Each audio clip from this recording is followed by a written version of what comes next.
تو اگر میں مانوں آپ کی بات کو کہ ہر جیوت انسان کو بھائی چارہ کروں تو مجھے جینے کا حق نہیں، کسی کو جینے کا حق نہیں ہے، لیکن اس کا مطلب یہ نہیں کہ ہم دوسرے جیوت لوگ کو تکلیف پہنچائیں جان بوجھ کے۔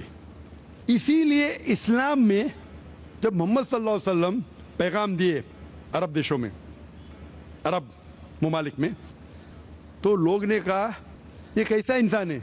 جب اللہ کے رسول نے کہا کہ اونٹ کے اوپر زیادہ وزن مت ڈالو، حرام ہے، گھوڑے کو زیادہ تکلیف مت دو، تو لوگ کہنے لگے یہ تو ابھی انسانوں کی حقوق کی بات کر رہا تھا، ابھی جانوروں کی حقوق کی بات کر رہا ہے۔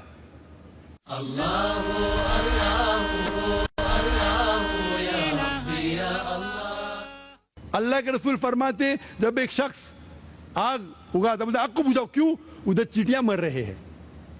اس کا مطلب جان بوجھ کے کوئی بھی جیوت چیز کو مارنا حرام ہے، صرف انجانے میں اجازت ہے یا جس کی اجازت خدا نے آپ کو دی ہے، جس کی اجازت دی ہے خدا نے۔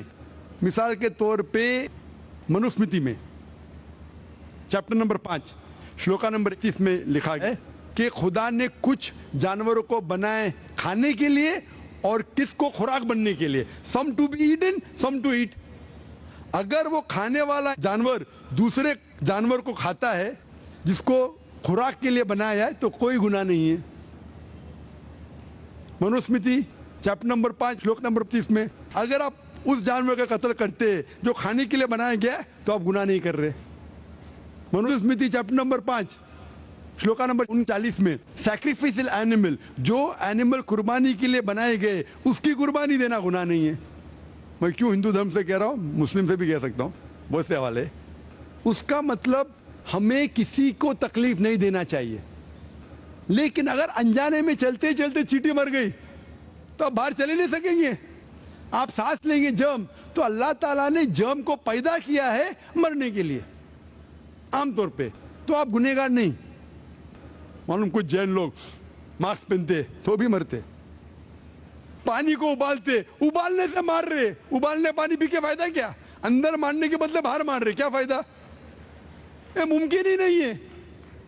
لیکن جان بوجھ کے کوئی جانور کو، اور ایک مثال دوں گا، ہمارے خطیب جمعہ نماز پڑھائے تھے کل ڈاکٹر عثمان، ان نے اپنے خطبے میں مثال دی تھی، کیا ایک عورت تھی جو بہت بے حیا تھی، کیا کہیں گے، جو عام طور پہ لوگوں کی زینت تھی۔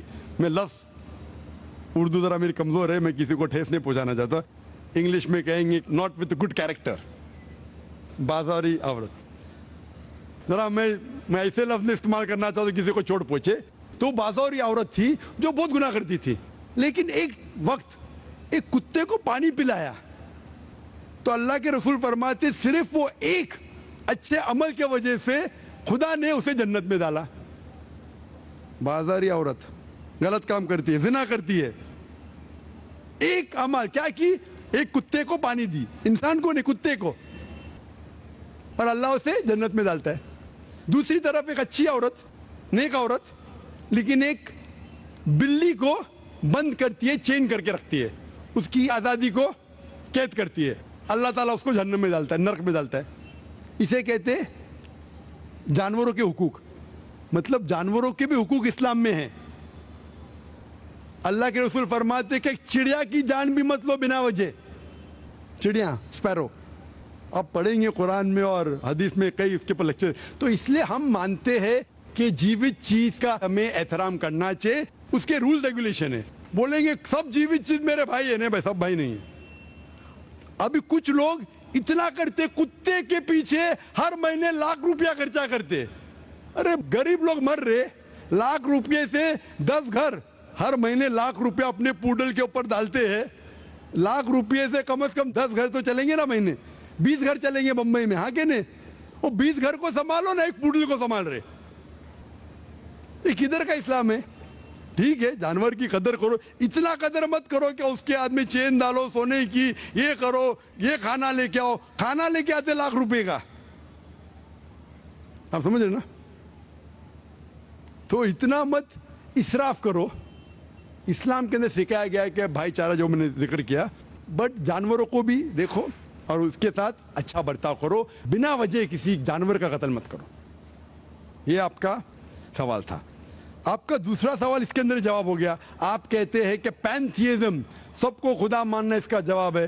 اس کا جواب میں کہا تھا, ہمارے بھائی جو اوتار سنگھ تھے نا, اس نے کہا تھا پینتھیزم سب کچھ خدا ہے, سب کچھ خدا ہے. اس سے کیا ہوتا ہے کہ سب کچھ خدا ہے, مطلب اگر آپ سب کو خدا مانتے, چور کو بھی خدا مانتے, ڈاکو کو بھی خدا مانتے, خدا کا مطلب اس کا کہنا ماننا, برابر کہ نہیں, اس کی عزت کرنا, اس کی عبادت کرنا, وہ جو کہتا ہے اس کی بات ماننا. تو آپ اگر وہ چور کو خدا بولیں گے, وہ بولیں گا چوری کو, تو آپ چوری کرنا شروع کریں گے. وہ بلاತ್ಕಾರ کرنے والا کہیں گا آپ سے, آپ کو خدا بولیں گے, چل میں بلاತ್ಕಾರ کر, آپ کریں گے, کریں گے. تو اسی طرح یہ ان لاجیکل ہے. خدا ایک ہے اور صرف اس کی عبادت کرنا چاہیے. اور یہ جو فلسفی ہے, یہ فلسفی جو آپ بول رہے کدھر سے آئی, اسے کہتے ہیں اینتھروپومورفزم. کیا کہتے ہیں؟ اینتھروپومورفزم مطلب گاڈ نے ہر چیز کی شکل حاصل کی. اور اس کے اندر ایک فلسفی ہے کہ خدا اتنا پاک, اتنا نیک, وہ جانتا نہیں کہ کس طریقے سے انسان کو تکلیف ہوتی ہے. اور یہ اینتھروپومورفزم جو فلسفی ہے, خدا الگ الگ چیز میں شامل ہوتے ہیں. اور کئی مذہب اسلام کے علاوہ, کوئی مذہب کہتا ہے کہ خدا ایک بار انسان کا روپ حاصل کیا, کچھ مذہب کہتے ہیں انیک بار. اور ان کی لاجک ہے کہ خدا اتنا پاک, اتنا نیک, اتنا مہان, اسے پتا نہیں انسان کی تکلیف کیا ہے, انسان کو کس چیز کا برا لگتا ہے. اتنا نیک, اتنے پاک, انسان کو درد کیسا ہوتا ہے, انسان کو تکلیف کیسا ہوتی. تو یہ خدا جو نیک اور پاک ہے, جاننے کے لیے انسان کے اصول کیا ہونا چاہیے, وہ انسان کا روپ دھارن کرتے. یہ فلسفی ہے اینتھروپومورفزم کی. اوپر سے لگتا ہے بہت لاجیکل ہے, خدا اتنا نیک, اتنا پاک, اتنا دیالو, وہ جانتا نہیں بیچارے انسانوں کی کیا تکلیف ہے, کیا مجبوری ہے, کیا مشکلات ہے. تو انسان کا روپ دھارن کیا لکھنے کے لیے کیا انسان کے لیے اچھا ہے برا ہے. اوپر سے دیکھیں تو بہت اچھا لگتا ہے, لیکن تحقیق کریں گے منطق سے تو ایک دم ہی غلط. مثال کے طور پہ اگر میں نے ایک ڈی وی ڈی پلیئر بنایا, ڈی وی ڈی پلیئر, کیا مجھے ضروری ہے کہ میں ڈی وی ڈی پلیئر بنوں یہ جاننے کے لیے ڈی وی ڈی پلیئر کے لیے کیا اچھا ہے کیا برا ہے؟ ضروری ہے نہیں. میں ایک انسٹرکشن مینیول لکھوں گا کہ ڈی وی ڈی پلیئر کو پلے کرنے کے لیے ڈی وی ڈی ڈالو, پلے کا بٹن دباؤ, اسکپ کرنے کا اسکپ کا بٹن دباؤ, اسٹاپ کرنے کا اسٹاپ کا بٹن دباؤ. پانی میں مت ڈالو, خراب ہو جائے گا, اوپر سے مت پھینکو, خراب ہو جائے گا. مجھے ڈی وی ڈی پلیئر بننے کی ضرورت نہیں. اسی طریقے سے خدا ہمارا خالق ہے, ہمارا بنانے والا ہے, ہمارا پیدا کرنے والا ہے, اس کو انسان بننے کی ضرورت ہی نہیں. وہ کیا کرتا ہے؟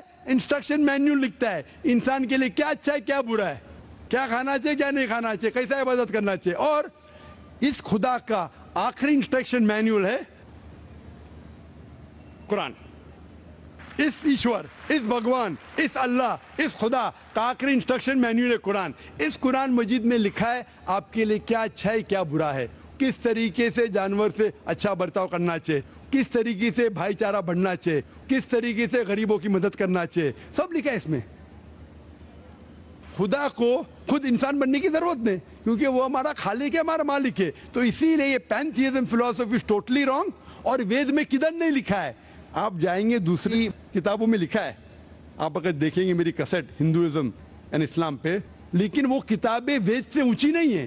وید میں صرف لکھا ہے توحید کے بارے میں, ایک خدا کے بارے میں, ایک کم ست وپرا بہودا ویدانتے. خدا ایک ہے, اس کو نام ارادہ دے سکتے آپ, لیکن خدا ایک ہے, اس کی صفت آپ بیان کر سکتے ہیں. اور وہ ایک خدا ہے نہ تسپتی ماستی, اس کا کوئی عکس نہیں ہے, نہ کوئی پکچر ہے, نہ کوئی پینٹنگ ہے, نہ کوئی مورتی ہے, نہ کوئی اسٹیچو ہے. Hope the answers the question.